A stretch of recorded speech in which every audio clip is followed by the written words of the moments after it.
I have jumped back into the world of running anthologies. My Kickstarter journey started 12 years ago with a anthology project, but this one has been on the back burner for a long time. And over the past year and a half, I warmed it back up, got it to the finish line, and have launched it. In the 24 days I have left for this launch, how do I maximize the asset that is all of the creators in there to help amplify this campaign and get the most out of it? My name is JD Calderon, and this is Of Mice and Wolves. Ow!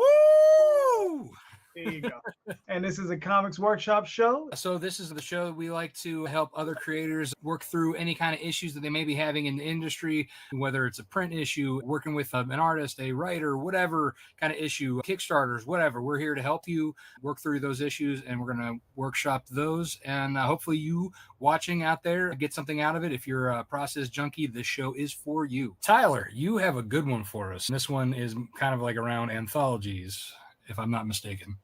So I have jumped back into the world of running anthologies. My Kickstarter journey started 12 years ago with a anthology project, and I did another one a few years after that, but this one has been on the back burner for a long time. And over the past year and a half, I sort of warmed it back up, got it to the finish line, and have launched it. But it's been a long time since I launched the anthology project, and it's been a long time from when the initial recruiting of the creators for this project has happened and when it is finally launched here on Kickstarter. So my question is, there seems to be a real asset potential in the fact that there are 40 plus creators that have contributed to this thing. It's the biggest group of contributors between writers, artists that have did stories, and then we got a nice batch of pinup artists as well. And I'm just trying to, in the 24 days I have left for this launch that launched this morning, how do I maximize the asset that is all of the creators in there to help amplify this campaign and get the most out of it? I have ideas. I've done ideas in the past. I've dusted off some of my old playbooks, but I'm just curious what you guys have seen people do and anything that you've participated with, and then any outside of the box ideas for things that I might not be thinking about, just to maximize this campaign. Okay. Does anybody have any clarification questions? Yeah. What is an anthology? Well, how much time do you have, Marcus? That's why I get often accent tables when I pitch them. Yeah. Well, the funny thing is the book is called Oxymoron: Killing Time, and one of the things. Great looking project, by the way. I saw it earlier on Kickstarter. Just by pure chance, I didn't even know you were going to be on the show today. Appreciate it. But one of the things I love about anthologies is the variety. But one of the things I kind of hate about anthologies is it often feels like you're just jumping around potentially. And so like what I really wanted to do with this one was to tell a cohesive story that has a beginning, middle, and end, and the stories sort of jump around, but all come back and sort of feels like a cohesive, anthology. Tarantino method, I would say. Yeah, something like that. But yeah, just trying to maximize what I have with the creators that are involved, and all right. I have a question for you. Yeah, maybe even a few, to be honest. So, what are you currently using for like management of the artists and the writers, or is there like a group that you've set up? Like, are you using a management tool or like a storage device, like like Google Drive or Dropbox or something? Yeah. So I way back when I was using Google Drive to sort of manage the tracking of how things were going, and I was sending out just BCC emails to everybody involved when I had an update. Of course, and again, this is a project that I greenlit in 20, and then started recruiting for in 2013, and then project like art was fits and starts, and then we added additional stuff, and most of the work was done by 2017. But then there were long gaps between actually getting it done for all sorts of reasons, everything from media exploitation to taking the character in a different direction to other projects to the job changes. Like it's just like this was always the project that was, you know, maybe after the next 3 are done, we'll get to this one. And this is always that one. And honestly, it weighed on me. It was like this, obligation that had been sitting on my shoulders for forever. And so it feels really good to finally get it out into the world. But as a result, some of those emails of creators have bounced and so that's how I was doing it. But I did a few months ago, once I was absolutely certain that we would be launching this year, I created a Facebook group and invited all of the creators that I could get contact information for to that private Facebook group just for the creators in this group. And I've been using that as a communication tool in addition to email. Okay. Have you set up with, have you spoken to other YouTube creators like myself, or not necessarily me, but people have shows where maybe you could bring on a group yourself and 2 or 3 of the other members to go on and promote the book, and maybe do something like that once a week or something. And you don't always have to be involved, and you could just I guess empower them to go on and maybe promote the book on their own on these separate shows. I'm just wondering. Travis would have been a good one to ask too for that, because he does with his Cthulhu anthologies. He's always doing the creator hangouts, and he does specific ones for his anthologies and that, and has a panel of 9 to 10 people once a week. Mm-hmm. Yeah, so I have not set any of those up yet, but one of the things that I did sort of poll everybody with a survey question was just, hey, are you open to doing streams either with me or someone else to promote the project? And some people said nope, not going to be available. Some people said yes, definitely. So that is definitely something that I could set up. So and should. Are they willing to post and to send emails out? Are they on their various social platforms? Yeah, I'd say most are willing. And one thing I did do, so for the artists anyway, they were all paid a page rate, and in some cases that they were paid 8 years ago.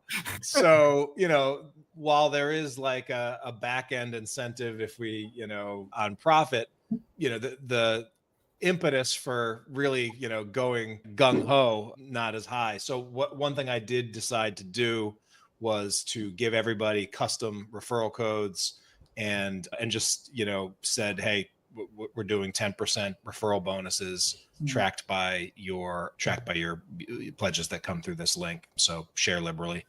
And, I haven't even looked at those numbers yet, but I have seen, a fair amount of sharing on Facebook and on Twitter. So yeah, there are some creators that are amplifying it. Yeah. Are you giving them talking points and images, or are they just kind of pulling their own from their own anthology piece that they've put together? Yeah. So one of them did ask me if I had an FAQ ready to go and, for talking points and something like that. And, I did put together a press list, but I haven't done a really good, multiple stage doc that they could just have. But one thing I did do with the help of ChatGPT to do a first pass was just plugged in my Kickstarter page copy, the first 400 words of my Kickstarter page copy, and then said generate me 35 tweetables for this, and then I went through and I edited them, some of the ones that were ridiculous, but use that as a base, and then just shared that with the group. And I've seen a few of those emerge out in the wild. So yeah. Have you provided them also with maybe a grouping of graphics that they can use, or share box in Dropbox that they could just pull graphics from and say, look, I got this setup. You could just grab these and then post them up. Just go in there, grab it and go. Right. Yeah, so I at least set up a Dropbox that's sort of like the media kit, the same thing that I shared with, like, when I sent a press release this morning. Right. And so I shared that with them, and I'll probably be populating that with stuff.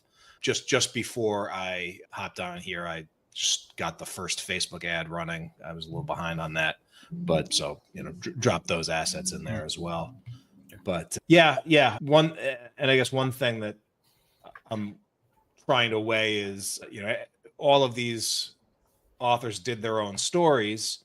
Presumably, if they're sharing with their newsletter or something, they'd want to share the story that they worked on. But then also, like, how do we feel about all these stories potentially getting out versus holding some stuff for the anthology and getting that balance right? But then, I'm also someone that, like, is a big believer that, obscurity is your biggest problem, not people reading something and liking it. Like, Justin, Marcus, either of you have any more questions, or shall we hop into the section? Yeah, I would say one thing to look into is how I manage it. I'm probably the last person you should talk to about anthologies because I'm 8 months behind.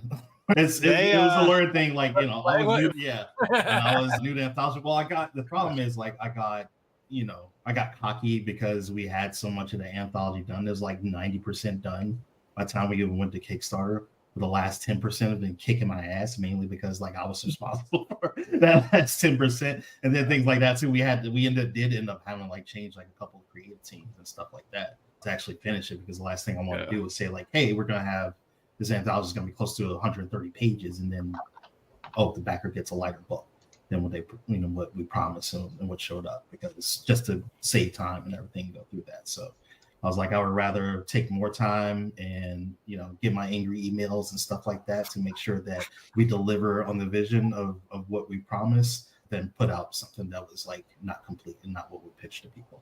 So I know, for as far as getting everybody together, Discord was a huge thing for me, because I was thinking about doing a Facebook group, because I was part of an anthology that did the same thing. That anthology's never seen the light of day and probably never will at any point in time. But getting everybody on a Discord channel together, where they could easily message me, we could easily share images, files, anything like that we needed to do, and just talk about the campaign, everything like that, made everything so much easier. So in that method, I was able to have more of a direct and one-on-one with people. And then when it came to the promotional part of it, one thing I really wanted to do was, like, each week we were focusing on, like, a different creative team, and we were talking about the project, of course, and we were really, like, zoning in and focusing, like, it's just on this team right now, this story, what they did for Critical Mass, and how are we going to be pitching that to everyone. So we pitched the anthology as a whole, but as we were marketing it, we were doing it, bit by bit, and repitching it just in the vein of that particular story with that particular creative team,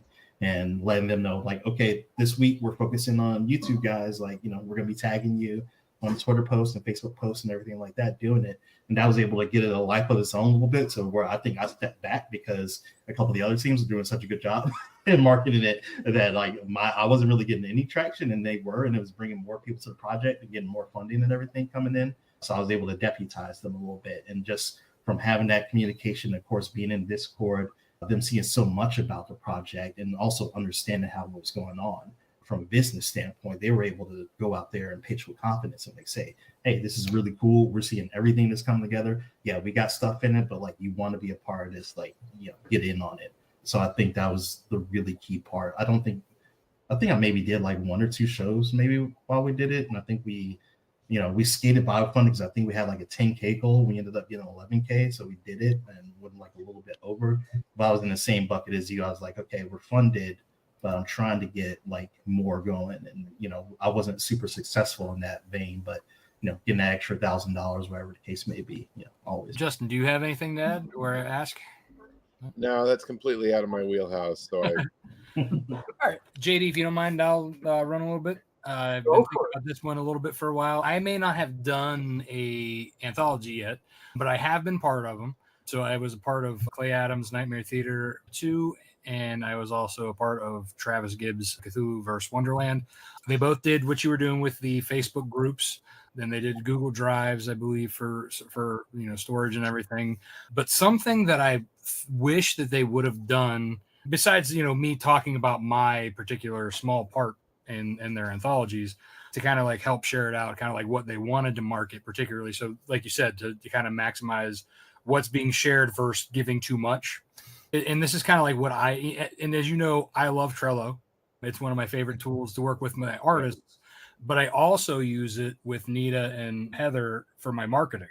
So what I'll do is any post that I have, so all the posts that I do through my, through Lone Wolf Comics or my insiders or my own personal pages, I set those up in a Facebook column, a Instagram column, a Twitter column, and then I have each card it's a daily post or maybe a half day post or whatever. I schedule the time that it's supposed to go out. I have like, for Facebook, it has, you can put as many as you want on there or whatever for the content, the image. Twitter, you have the character limits. So that's a different thing in how that you do with the hashtags and stuff.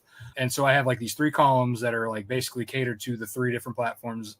And, like I said, at that time, I'm like, all right, send these out. So I'll send mine out. They'll send theirs out. Sometimes they tweak it a little bit, which I encourage them to do. So it's not like they're regurgitating exactly what I'm doing, but they're putting their own voice into it as well. But it's giving them a basis to use, as well as like there's something brand new that's coming out on the campaign that we just unlocked. Boom. So that's going to go out later this evening. Yeah. Everybody picks that up, throws it out there.